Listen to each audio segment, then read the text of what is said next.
Good morning. My name is Beth. I'm from the Somerset County Library, and welcome to Digital Literacy.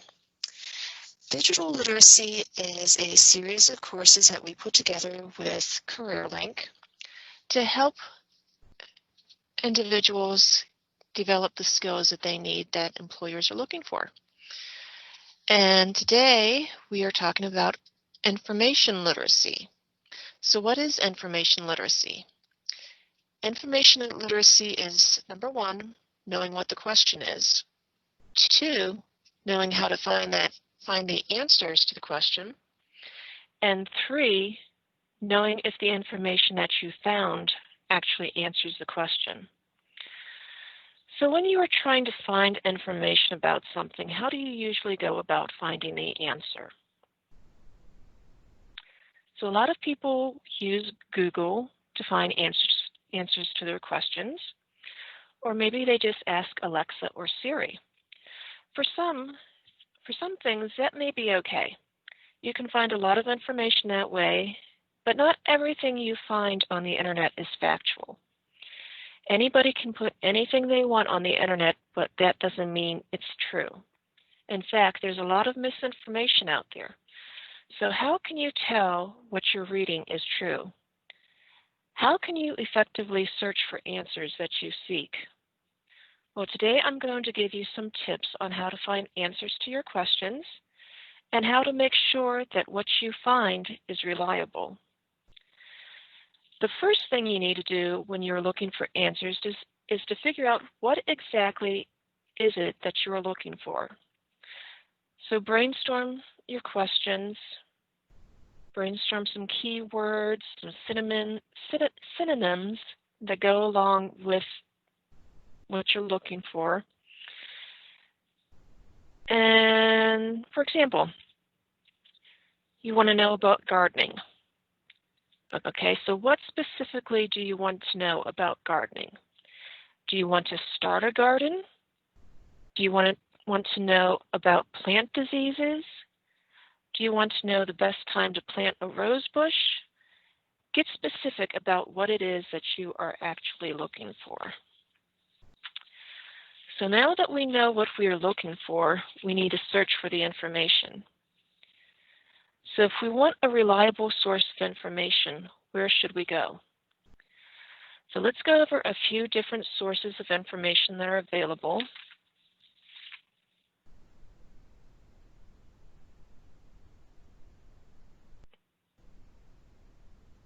And I just need to change my screen here. Okay, so one source of information that I am particularly biased towards is the Somerset County Library. And if you go to www.somersetcolibrary.org, you will have access to a lot of different sources of information.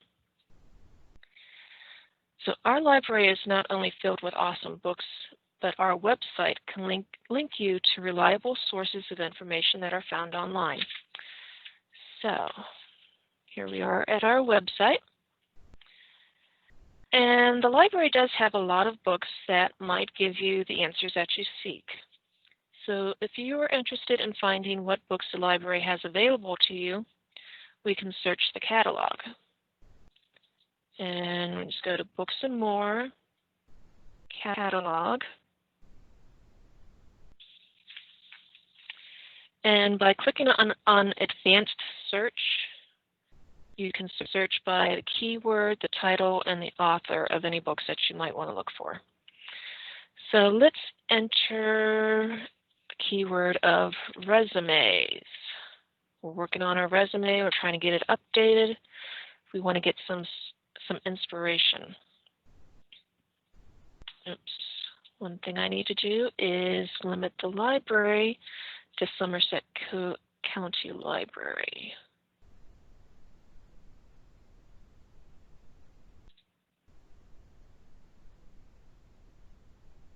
Okay, so we can see by just entering in resumes, we have 43 possible results that will answer our questions about resumes.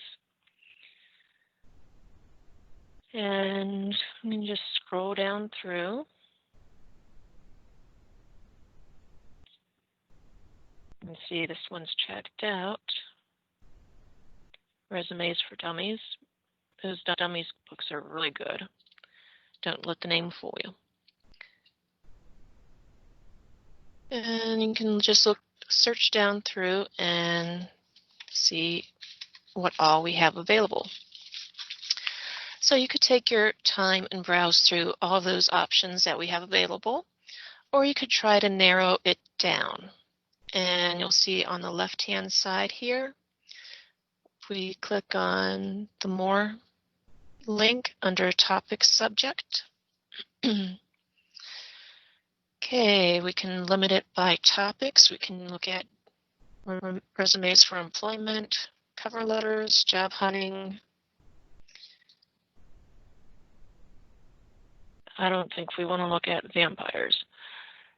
So you can see how this will help limit the number of hits that you get. So let's look at resumes for employment. And that brings us down to just 13 books that we can look at to see if they're what we're interested in. This is a really good one. Resumes, cover letters, and interviewing, setting the stage for success.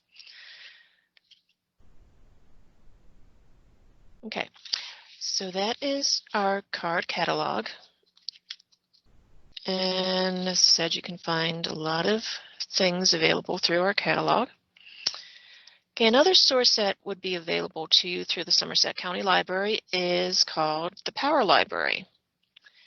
And we have several links to this throughout our website. And there's one site here. And we also have links to like specific databases that are available in Power Library. So you could go to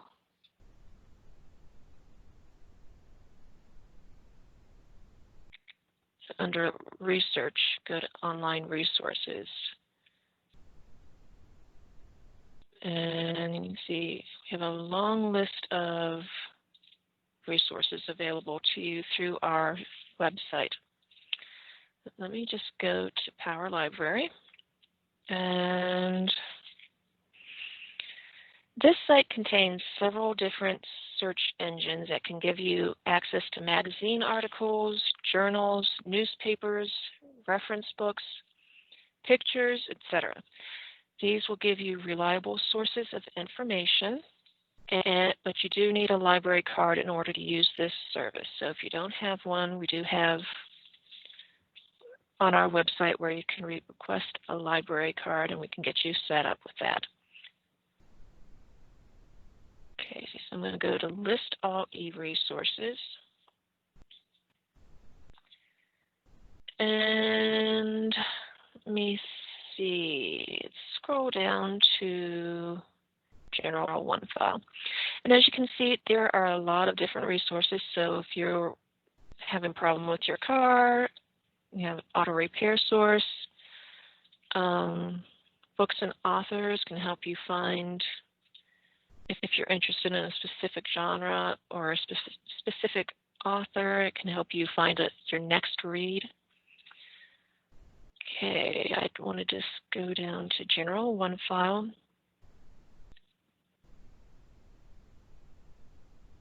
And here's where you have to enter in your library card.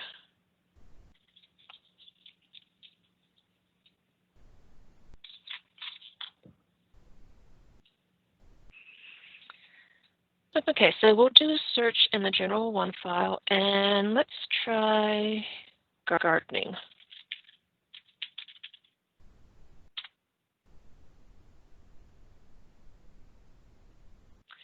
Okay, and you can see from our results we have over 84,000 magazine articles, 13,000 academic journals, 720 books, 243,000 newspaper articles.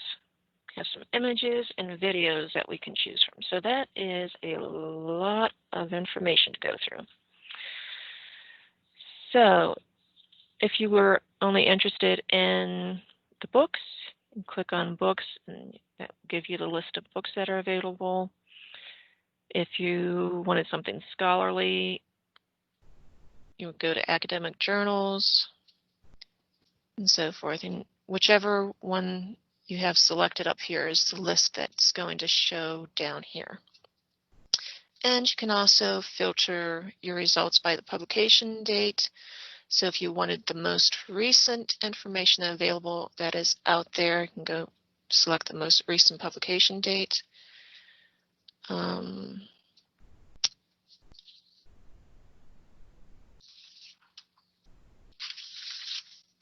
And if you decide that you want to narrow down your search, because this is a very broad search here,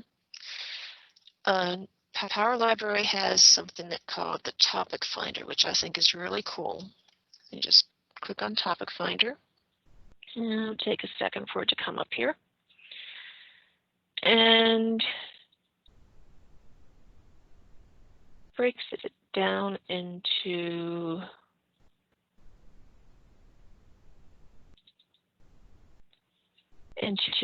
smaller chunks. So if you were interested in specifically in plants,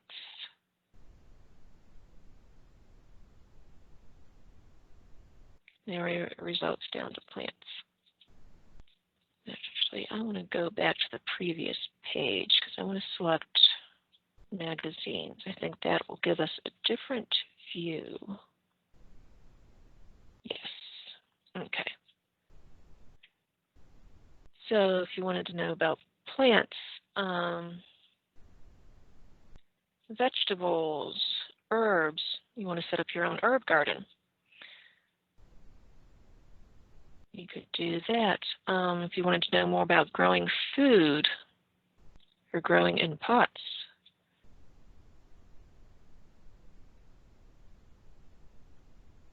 Learn more about bulbs. So you can see the different ways that you can narrow down your search. So let's take a look at herb gardening. So you can see that took your results from over 84,000 results down to 4. So now you can take a look at,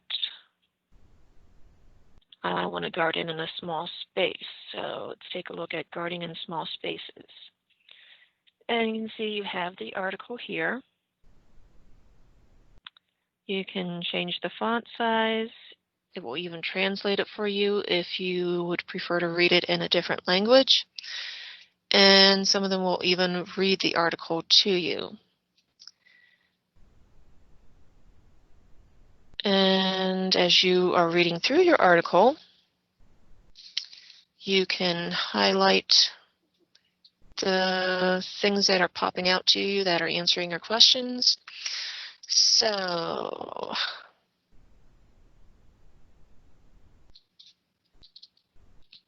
container size, let's see. Okay, a fairly light soil mix is needed for container gardening. Okay, so I want to highlight that. And let's see. Nearly all vegetables grow better in sunlight than in shade. Okay, that sounds like a interesting bit of information there. And you can use different colors depending on if you're working on a research paper or something. You might want to use different colors to organize your information that will be going into the different sections of your paper. And then if we go up here,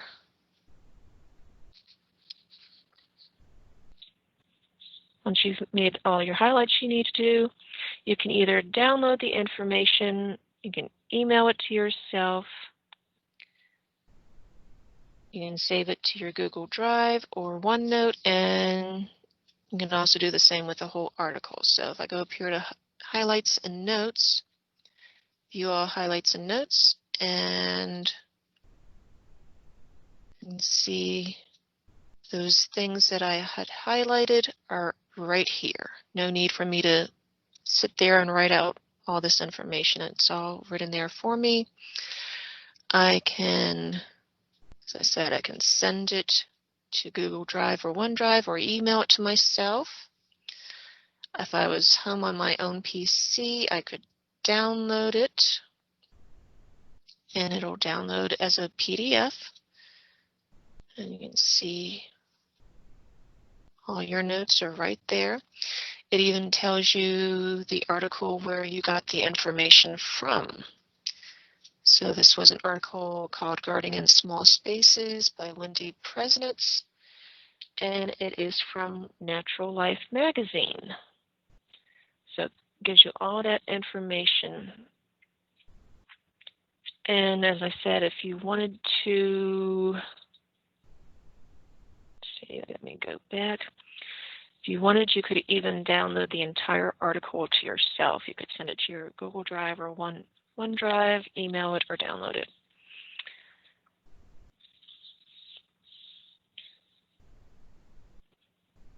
So as I said, there are a lot of different resources available through our website.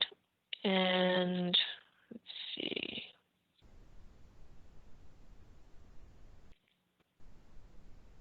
Let me choose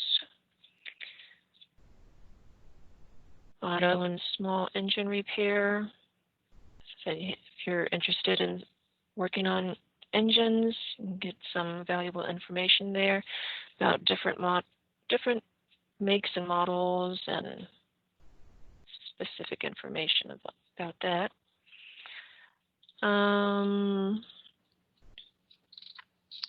Let's go back to our website, our online resources, and specifically for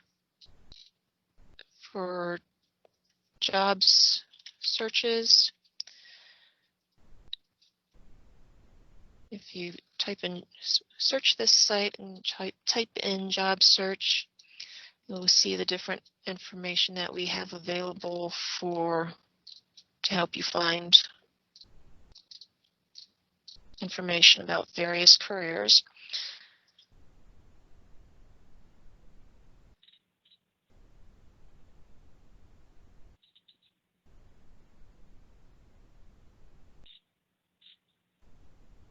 Let me see, PA job resources is what I was looking for. PA job resources, there it is.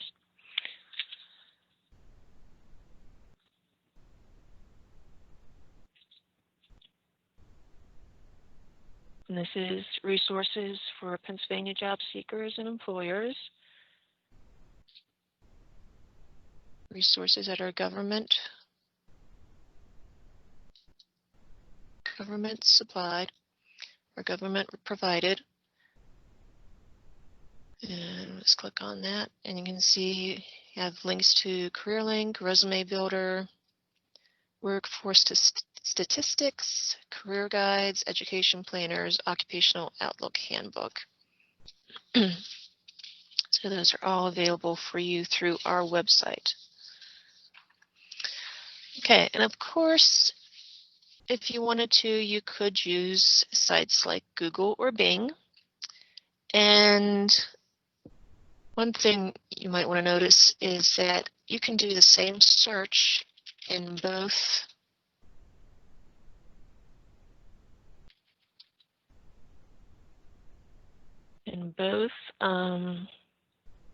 search engines.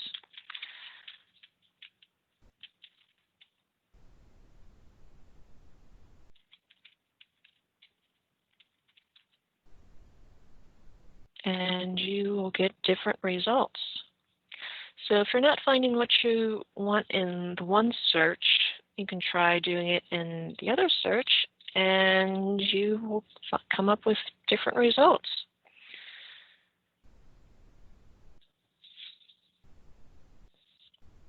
Okay,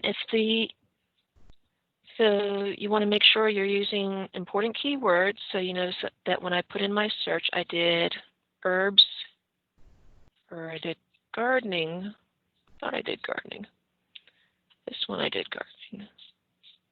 Gardening herbs. And you notice it started populating ideas of what I might be looking for. And if something pops up that is specific to your question, you can just click on that and save you a little time.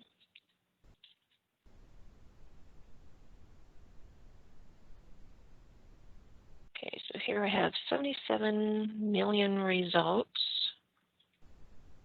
And Bing actually only gave me 21 million results. Wow.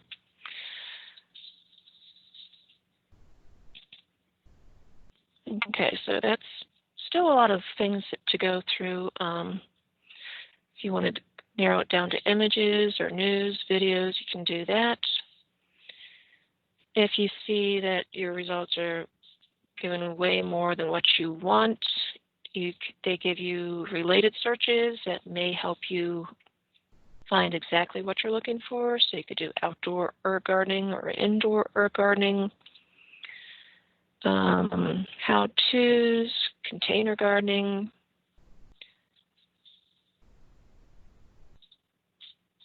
And when you're doing a search, sometimes quotation marks can actually help you out.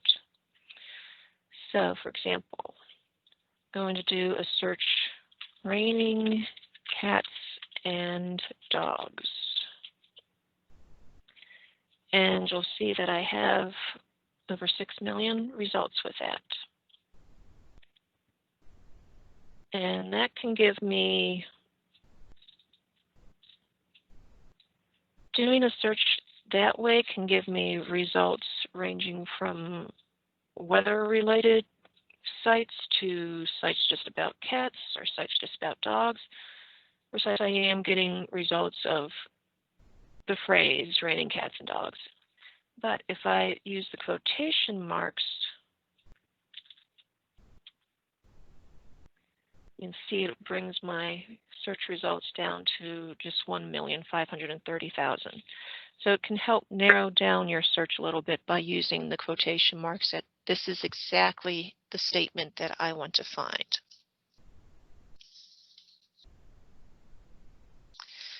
And some final tips. You just use your best guess with spelling. So if you're not sure how to spell a word, just use your best guess. And the search engine will ask you, are you sure? Did you mean this and such? So if I did, what could we just search for?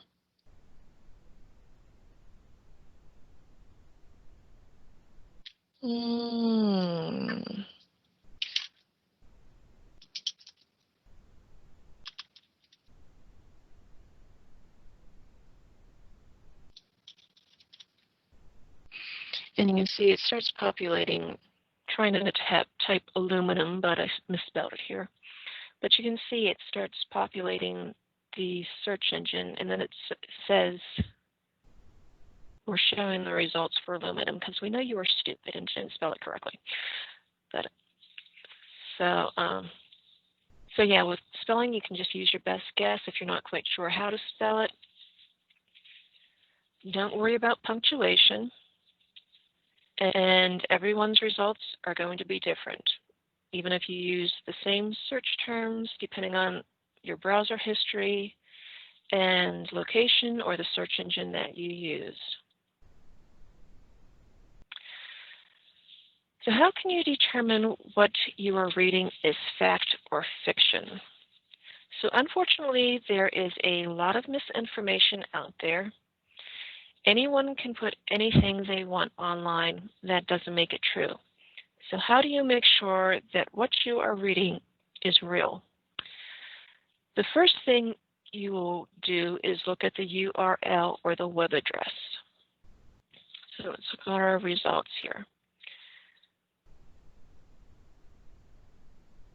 So in my results here, we have a lot of .com, there's a .org.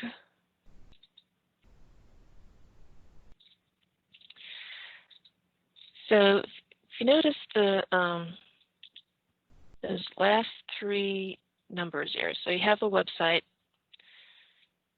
gardeningfever.com. Okay, so that information after the dot there is what we're going to look at. And that last part of the address, you will usually see a .com, .org, or .gov. So what does that mean? So .com is usually used for commercial or business. Anyone can put information on a site like this. So when you're looking at those sites, depending on what you're looking at, of course, gardening might not matter so much, but depending on what information you're looking for, you might want to be a little cautious about the information that you get from a site that ends with a .com. Now, a .edu is information that's put up by an educational institution, so those resources are pretty reliable. And then we have a .org, which is a nonprofit organization, and they can be reliable sources of information, but sometimes they can be a little biased in their opinions. And then we have .gov, which is a government website, and that's usually a pretty reliable source of information.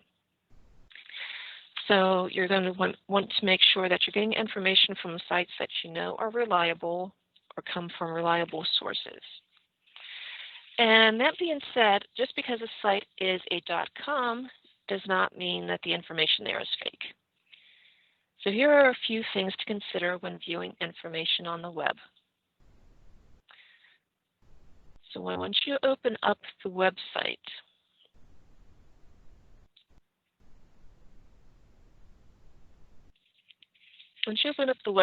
scan it to make sure that it provides you with the information that you need to answer your questions. And you can actually search for keywords using Control F. And then, see, we were looking at herbs. And herbs are mentioned 60 times in this article. So it will take you directly to the information that you are looking for, which is helpful because when you open some sites, it can be like a huge, long article, and that little bit of information that you're looking for is buried deep inside. So remember Control F, and that will open up a search box, and that can save you a lot of time when looking for information on the site. Okay, and with any site, you're going to want to know who the author is or the creator of the page. And here, he tells you who he is. Is it someone who knows what they're talking about? Does the author have credentials that make them more reliable? Has the author written other articles or books? Are they biased or unbiased? And keep in mind that even if the author is an expert, even if the author isn't an expert, they can still be reliable as long as they conduct careful research. So, for example, a librarian might write an excellent article on biology even without a science background. And usually those people will provide you with their sources of information. And this guy doesn't. But if it was more scholarly, and depending on the information that you were looking for, if you were looking for medical information, you're going to want to make sure that they're citing resources that are reliable resources and not just spouting off their thoughts and opinions about a medical condition. So what is the purpose of the page? Are they just trying to sell you something? Does it answer my question? Does the purpose of the site meet my needs? So going back to medical information, some sites, they might be just trying to sell you their brand of vitamins, and they're telling you all this information about this will cure this and such, and maybe it will, but maybe it won't. So keep that in the back of your mind. It might be something you want to look into further. Okay, is this site current? Do the links work? So sometimes you end up going to a website and let me get rid of this here. You end up going to a website and it was published, I don't know, 20 years ago. And since then, information may have changed. And this guy actually has a pretty good website. He's actually let you know this was published in January 2019, and he actually made some updates to it in March of 2020. So the information that he's presenting here, is going to be, should be fairly current. But I'm sure you've all gone to websites and you've found a little bit of information. It's like, oh, I want to learn more about this, and you click on the link to take you to that website, and it goes nowhere. So if you're looking at a website where the links aren't taking you where they're supposed to, that could be a hint that this information isn't up to date. And for some subjects, such as biographies of historical figures, that may not matter as much. However, for technology, news, politics, and other subjects, it may be very important to have the most current information that's available. And you can't always rely on the site itself because many sites try hard to disguise their purpose. You may need to get a second opinion. In other words, see what other people are saying about the website. Try to verify the information through multiple sources, including traditional media and library databases. Check 2 to 3 other sources. So going back to our list of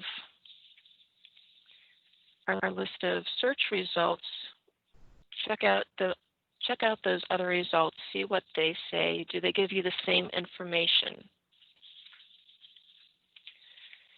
Try searching Google for the name of the site or organization. You may not find any second opinions on the site, but that's okay. What do other sites say about the site, if anything? Is the site generally seen as a biased or an unreliable source? Does the site provide resources or references to the information that they are stating? Most reputable websites will tell you where they got their information from. So as I said, there is a lot of great information available on the internet. You just need to use caution to make sure that the information you are finding is factual. Use reliable resources such as those found at your local library. Double check the facts that you find. If something sounds outrageous, it probably is. Once you find the information you need, then you need to think about what are you going to do with this information. So are you going to be putting this in a report for your boss? Are you making a chart for yourself so that you can compare items? And ask yourself, did the information I find answer the questions that I had, or did it just raise more questions? Was your search successful? So those are the basics. That is our class on information literacy. You now have some sources of where to go for information, how to make sure the information that you're looking at is correct or factual, and how to come up with a search. So that is it for today. I hope you enjoyed it, and we will see you next time. Bye.